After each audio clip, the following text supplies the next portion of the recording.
Assalamualaikum warahmatullahi wabarakatuh. Saya Asari dengan NIM 2311083. Di sini saya akan menjelaskan materi tentang kias, ijma dan ijtihad. Di sini saya akan menjelaskan materi tentang kias. Langsung saja, kias merupakan salah satu metode penting dalam proses ijtihad dalam hukum Islam.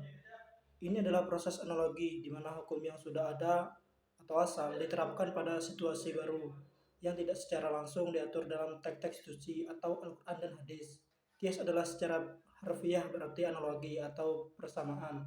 Dalam konteks hukum Islam, kias adalah proses penalaran di mana hukum yang berlaku untuk situasi yang sudah dikenali diterapkan pada situasi yang serupa yang belum diatur dalam teks-teks suci.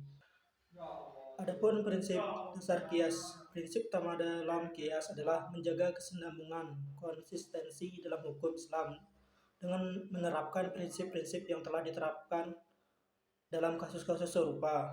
Syarat-syarat kias. Syarat kias terbagi menjadi 3, yaitu asal, yaitu situasi yang sudah diatur dalam teks-teks suci. Yang kedua hikmah, yaitu terdapat alasan atau tujuan yang sama di balik hukum yang sudah ada. Yang ketiga ilah, yaitu faktor atau karakteristik yang mendasari hukum yang sudah ada dan dapat diterapkan pada situasi yang baru. Adapun tahapan proses kias. Yang pertama, identifikasi asal, yaitu menemukan hukum yang sudah ada untuk situasi serupa. Yang kedua, penentuan hikmah, mengidentifikasi alasan atau tujuan di balik hukum yang sudah ada. Yang ketiga, penetapan ilah, yaitu menemukan faktor-faktor mendasar yang menjadi dasar hukum yang sudah ada. Yang keempat, penerapan pada kasus baru, yaitu menerapkan hukum yang sudah dikenal pada kasus baru dengan menggunakan faktor-faktor yang telah diidentifikasi. Adapun jenis-jenis kias. Jenis kias terbagi menjadi 2, yaitu yang pertama kias jali atau kias langsung, yaitu analogi yang dilakukan dengan jelas dan langsung antara dua situasi yang serupa. Yang kedua adalah kias kafi, yaitu kias tersamar, yaitu analogi yang lebih tersamar di mana kesamaan antara dua situasi tidak begitu jelas, tetapi tetap ada diidentifikasi melalui penelitian mendalam. Itu tadi materi tentang kias. Saya akan melanjutkan materi selanjutnya. Baiklah, saya akan melanjutkan materi selanjutnya yaitu tentang ijma.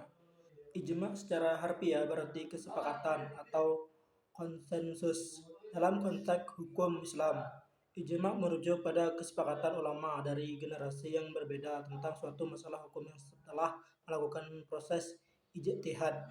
Prinsip dasar ijma, yaitu prinsip utama dalam ijma adalah bahwa kesepakatan ulama yang kualifikasi dan kewenangannya diakui oleh masyarakat muslim memiliki otoritas hukum yang sama dengan teks-teks suci atau Quran dan hadis.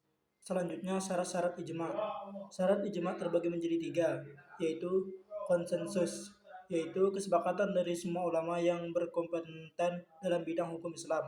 Yang kedua, kualifikasi ulama, yaitu ulama yang berpartisipasi dalam proses ijma harus memiliki kualifikasi yang memadai dalam ilmu hukum Islam.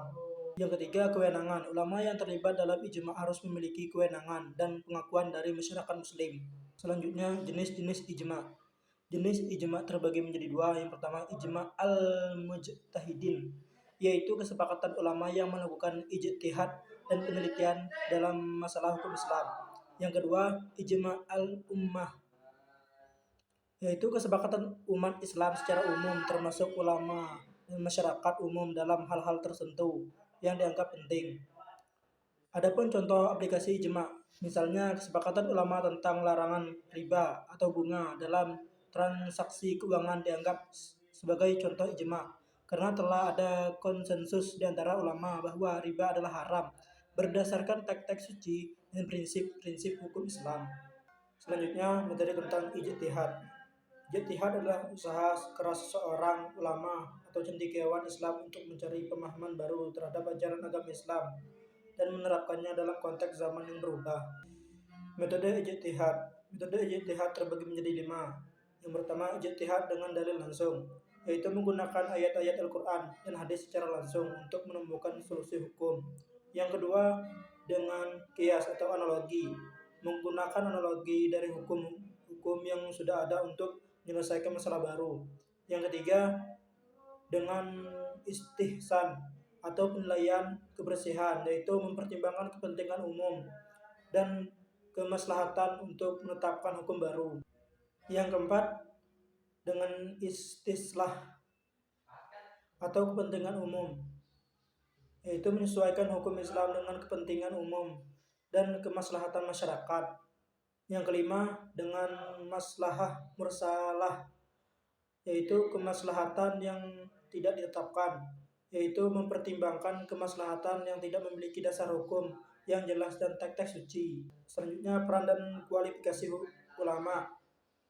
Ulama berkompeten dan berkualifikasi tinggi memainkan peran penting dalam proses ijtihad.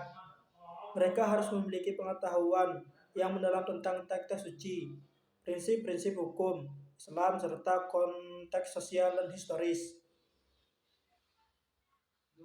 Selanjutnya, tantangan dan kontroversi.